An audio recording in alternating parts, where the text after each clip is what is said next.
Hello, welcome to the Roundhouse podcast with Paul Sulentrop of Wichita State University Strategic Communications. As always, thank you very much for listening. We appreciate your time.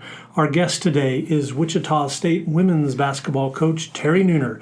He joins us to wrap up summer workouts and set the stage for the 2026-27 season, which is coming quickly.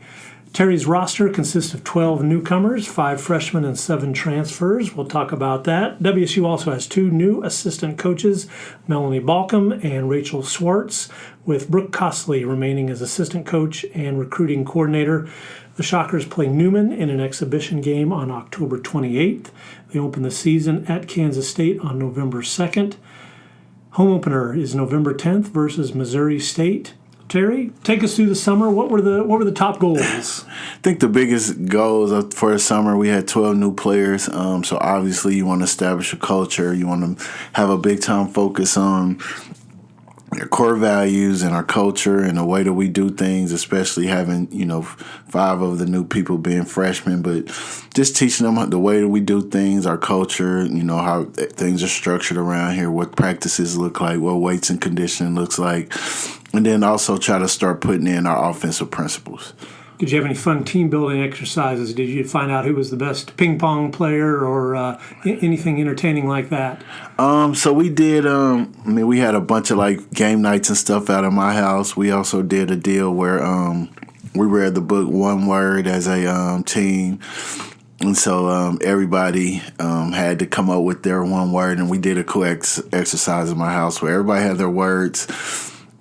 They had to present their words, so it was players and staff, and then each player had a puzzle piece, and so after they presented their word, they got to decorate the words, and then we put it together as one big puzzle, which is in the locker room. And so each player has their individual word. I love book projects. Tell us a little bit more about the book first. Yeah, so it's just it just kind of talks to you about it kind of narrows your focus for it's a John Gordon book, and he wrote The Energy Bus. But a big part of it is reading and trying to have something that a word that you can kind of focus on that you will lock in on throughout the school year. And then as a team, everybody kind of has a word, so they kind of talks about the reason why they picked your word. So the book says once you read through it, they have a bunch of different exercises for you to kind of come with your word. But for most people, when you kind of go through the exercise, somehow a word just kind of comes to you. So my word this year is believe. And it's based on a scripture that came to me. If thou can believe, all things are possible for him who believes, is one of my favorite scripture. So everybody kind of talks about why they picked their word, and so we have the big puzzle with everybody's word, and then they also have a laminated piece of the puzzle that they keep in their locker. So it's something that a daily reminder for them to kind of look at, and then as a teammate, you have accountability partners also. Who had the most interesting word choice? Anybody stand out for something that was a little off the beaten path? I know, I'm trying to think. I know me and Kendall had the same word, which is believe, which was kind of it was kind of crazy and cool because nobody had the same things. I'm trying to think. Nobody I can think that had anything that stood out, but I thought it was just a cool exercise for everybody to kind of talk about their words. You had believe, you had faith, you had consistency, you had respect, responsibility. It was a bunch of different words. Me and Kendall were the only ones who had the same word. Also for me, we have 7 transfers, we have 5 freshmen. And when we did the exercise, we did it in my house. And so I like the fact that as each person was getting up and kind of talking about their word, my kids were there. So my daughter is 13, about to be 14. My son is 11, about to be 12, and playing sports and stuff now. So they kind of got to see why people pick their words and kind of hear a bunch of the stories that were connected to the word. So for me, that was a real cool part too. So this sounds like a finding your why exercise. I've heard some teams around Wichita State use it at different times. Uh-huh. Which of your players, and again, you said you had 12 newcomers, the whole roster is new, who stepped up to be a leader over the summer? I would say, just off the top of my head, I would say Ma'Riya Vincent did a great job of leadership vocally and through her actions, just think just from her she came from Missouri, which is my nemesis from when I was in college. But there's not a lot I say about people that went to Missouri a lot of times. But so you banned that shade of black and black and yellow or black and gold. Right, I get it. Yeah, but I mean, she's just intense. It's best when you want. In ideal worlds, you hope that your best leaders is also like your top players, and so for her, being one of our top kids, and she's one of our hardest workers. She's in the gym all the time. She's go 100% in every single drill.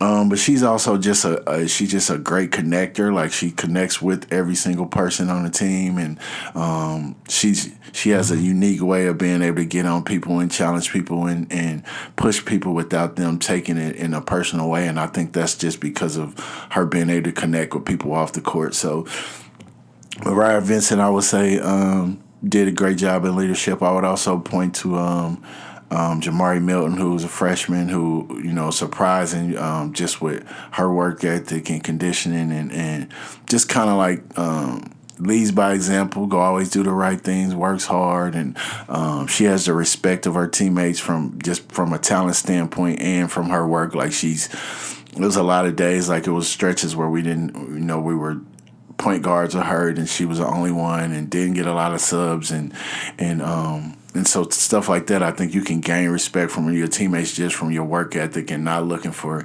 easy ways out or trying to take the easier route. And so I would say her, and then Lex Leva, another freshman who's vocal and loud and a perfectionist in her own right, and just always does the right things and always go be in the right spots and always is not afraid to like say the tough things. So I would say those three. Lily Ba, I would say, will be another one who transferred in. That's a Kansas City area kid that just does her work every day, positive attitude. But I think as a group we have like great just kind of like team leadership. Like they just do the right things. They have great team chemistry. They get along. We don't have a lot of selfishness within the group. I think people kind of understand their strengths and weaknesses and like what they bring to the table. And there's nobody trying to step on each other's toes, which is something that was great from the summer. 5 freshmen is a lot in college basketball these days. Yeah. Why did you go that route when building your roster? Honestly, I wasn't even. With our level, I think it's. You have so many kids like in my sport like that.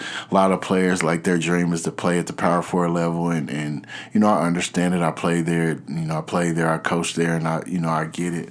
And so for us, I don't think we necessarily take the approach of we just need this many high school, this many JUCOs, this many transfers. We just kind of look at the people individually and what their character traits are and what their basketball skills are and how can they fit into our chemistry, our values, and if they fit those things, that's just kind of like what we go with. So it wasn't we didn't really go out and plan that we would go have a bunch of freshmen. I think it's helped a lot because we have a lot of. This past year we had 10 or 11 seniors, but I think this year just with a lot more diversity, like within the roster, I think just having those 5 freshmen just give you like that youthful like jubilance and everything for them. These are the first times they're doing stuff and they're so happy to be here, and so I think it's good just to have like a great balance. But for us, you have to be able to play, and we wanted to bring in people that could play and really wanted to be at Wichita State. 2 new assistant coaches, as I said earlier. Melanie Balcom comes with a long resume. Head coach at Xavier, head coach at Vanderbilt, won an NCAA title as an assistant coach under Donna Staley at South Carolina. Yep. Describe her role on the staff. She's associate head coach. I really wanted to make sure that I had somebody that when we made some adjustments to the staff, wanted to have just a person with head coaching experience. And Melanie Balcom, I coached at Alabama, so I was able to, as assistant coach, so going against her during my times in the SEC, I was always just like a fan of hers, of the way her teams play and how hard they played and unselfish, and especially, just offensively, how good they always were. And, as an assistant coach, Vanderbilt was my scout. And so I really got to do just deep dives into how they played and the way they played. And so I was just like a fan from afar.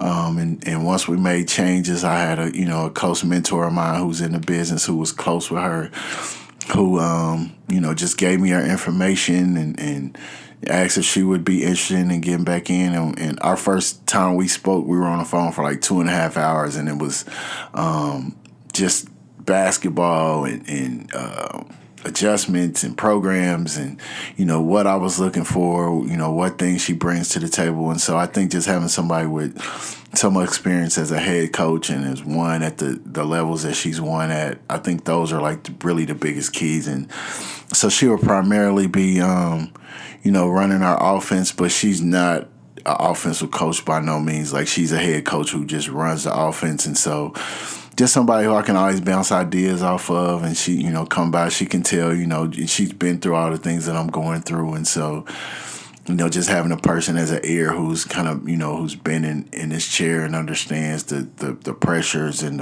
the all of the things that goes into being a head coach was a big reason why I brought her in. And I had her on the podcast a few weeks ago. Her description of the offense is interesting. She was influenced by Pete Carrill and Princeton, which I guess people would think of backdoor cuts and those kind of things, maybe 4 or 5 out. But then she also she was an assistant at Providence, so I think she picked Rick Pitino's brain and used some of the things that he does. How do you describe the offense? What are fans going to see when they come out? No, I would say exactly what she said. I mean, but I would even say with her, like, she has like those things at a base, but I think what I liked about her and what kind of meshes and fits into, how I look at the game and how I coach, and the way I think of it is she can coach any type of style. She can morph a system into, like, she doesn't just have like a set system and you go run the system no matter what the players are. Like, there's gonna be times where we gotta, tweak how we would, how we would play with our base, and so her mind just works that way. Like, she has a million different ideas of, things that we can do and how we can play. And so, but I would say yes, a bunch of like Princeton concepts with with Pitino's style, fast break and transition, because we still want to try to score in transition as much as we can. But then if we don't get what we want in transition, then it's about, getting the ball moving from side to side and having reads and not really having a million play calls, but teaching the kids like how to play basketball. Then Rachel Swartz played at Missouri State from 2013 to 17 and has been an assistant coach in college basketball before coming to Wichita State. When I first talked to her, I think the biggest thing was just the type of energy that she had. She works with post players, which that's harder to find these days, is people that can work with post players, because it was one stretch where I thought I was going to have to go back and be the post coach again based on the different people that I talked to for the position. But just wanted to be here, was obsessed with Wichita and the staff and what we were building and the opportunity to come here, and just her connections with internationally, and she's recruited a lot there, and a bunch of West Coast connections that she has. But then playing at Missouri State, she understands Wichita State, and she played in Missouri Valley, and she's played here in Coke Arena a bunch of different times. And so when she was competing at Missouri State was during the highlight of when the Shockers were some of our best years as a women's program. So she's also seen it at its height, and so I think she'll be a huge asset, like just being able to connect with our young ladies, and like I said, especially the post players, and she has them in her office all the time. So she has some motherly qualities about her too, her and Melanie. So you start the summer, 12 new players, so a clean slate. Were there any surprises? What was the biggest, maybe pleasant development you encountered? I would say the biggest thing for me is how quickly they gelled as a group, and kind of start to, kind of fell into their roles. I think one of the challenges these days is to try to get, players to, and I get it, like you work on your game and you want to get better at things that you're not good at. But I think the players that we have now are really kind of locking into, they understand what they do best and trying to bring those unique talents into like what we do as a group. And so Our camaraderie as a group, I think, is excellent. The way they get along on and off the court is great. We have a real unselfish group, but I would say the biggest thing is how quickly they were able to gel together. So you talked a little bit about Ma'Riya Vincent. She's a 6-foot guard, played at Missouri. Yes. Describe her talents. What role is she going to play on this team? She is she can just she does everything. Like, there's gonna be games you'll come out and watch us, and she'll be playing a point guard, and then there'll be games you'll watch her and she's playing center and post. And so, just her versatility in her game. She can play outside, she can play inside, she can handle the ball, she can shoot, she can drive it. She's a lockdown defender. She's strong, she's tough, and just has like a different kind of edge and a different kind of chip on her shoulder. And she knew, and we tease her about it now. Coming out of high school, we recruited her our first summer here, and we really established a great relationship with her and her mom and her family. And so we thought we had her. We thought she was about to commit when she was at my house for dinner, and they just wanted to go home and kind of make sure everything was right, and she would be able to get her car here. It was a bunch of stuff but we thought we had her, and then a couple of days later, she wanted us all to get on FaceTime, and Missouri had came in out of nowhere. But when we don't get the kids we want, we always make sure we handle things the right way. I think that's another part of recruiting. Like, you go get told no a bunch of different times, and the way you handle that could affect things in the future. And so we kept things, great with her, and we played against Missouri in Destin a couple years ago, and we got to see her on the beach. And as a staff, we were also happy just to be able to see her because she had got hurt that year. She hurt her knee that year, and so she couldn't play. And but just make sure we kept a good, positive deal going on with her. And so when she decided to leave Missouri, she went in the portal, and we were like the first people that they reached out to, just because like her mom just remembered how we was in the process, and the fact that we weren't bitter, and she remembered us, how we reacted towards us when we seen her in Destin. And we weren't even recruiting her. It was just when we recruit kids, we get close to them, and you got a great relationship with people, so naturally you're going to be a little sad when you lose kids you want. But I think with the way we handled the situation when we didn't get her is why we have her now. But she can play every position on the floor, and she's just going to be a mismatch nightmare for other teams to be able to guard her. And you also mentioned freshman guard Mari Milton. Yeah. She is from Fort Worth. Yes. Why has she adapted to college basketball so well? I just, she just has she has a maturity about her that you don't really see in freshmen. Just kind of like a even keel nature. She never gets too high and too low. Like, if you're watching her play, you can't tell if she has 20 points or if she has 0. And so just has like a quiet demeanor about her. She has a quiet confidence that I don't think you can teach. I think it's something that she's just had from growing up and having good parents who kind of poured into her throughout her life. And she had to play with a real great high school program and coach and coaching staff down at North Crowley. But just her confidence and her speed, and she changes speeds, and her athleticism, and players just want to play for her. And I think they kind of get energy from her being even keel. I think it kind of helps us keep the team even keel. Okay, you've given people a picture into the backcourt. Tell us about the front court. How does that look? We look good. So we have like our 3 centers, Lily By. We have 2 Lilies, Lily By, Liliana Harrison from Delaware State, and then Clara Koulibaly, who came from Auburn. But I think what they provide for us is in our league and the way the game is now, you got to be able to have some versatility. So between Clara and Lily Bob, they're 5s who can guard 5s, who can play in the paint. But if you leave them wide open, they can also knock down some wide open 3s from time to time. And so Coach Mel really loves it just because it helps her offense a lot, but it kind of provides space. But they all kind of play a little bit different. I would say Liliana Harrison is just a probably the best back to the basket scorer of the 3. I would say Lily Ba is probably the better shooter and kind of the more versatile of the three.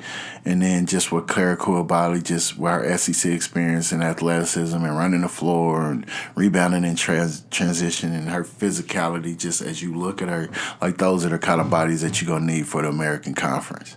What's the fall schedule look like as the kids, we started classes this week at Wichita State.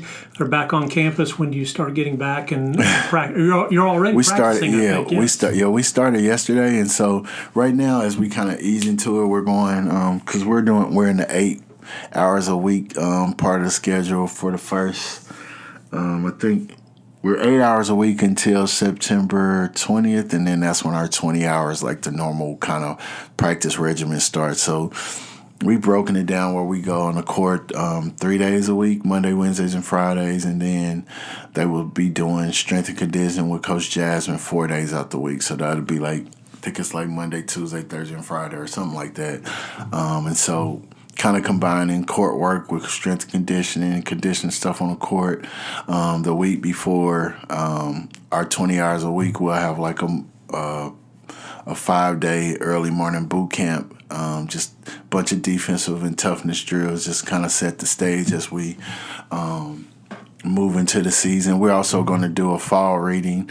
A book is called 7 Commitments of a Great Team, which is another John Gordon book that we will start week 3 of our workouts. And so it's 7 different commitments that we'll kind of break down, and we'll meet each week to kind of talk about things. And each person on our staff will have different parts that they're going to like present and kind of lead like discussions and activities with the team on. Basketball season pauses, but it doesn't ever really stop. The Shockers they're in practices. They get started against Newman in an exhibition game on October 28th at Koch Arena. Yep. Season opens November 2nd at Kansas State, and the home opener is November 10th versus Missouri State. Terry Nooner, thank you for your time. Thanks for having me. Go Shocks.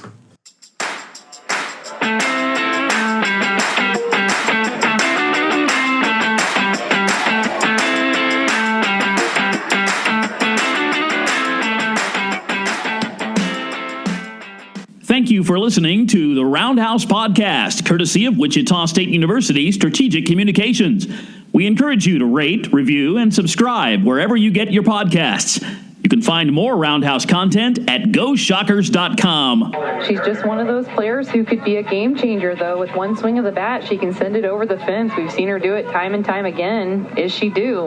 With a 585 slugging percentage, 9 home runs on the season. We'll see what they decide.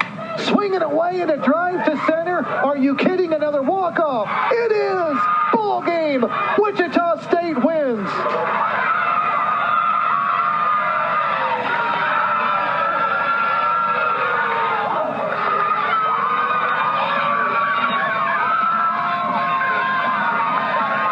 Two walk-off home runs today. Bailey Lang in the first game, and Lori Derrico here. And Wichita State has knocked off Central Florida 5-4.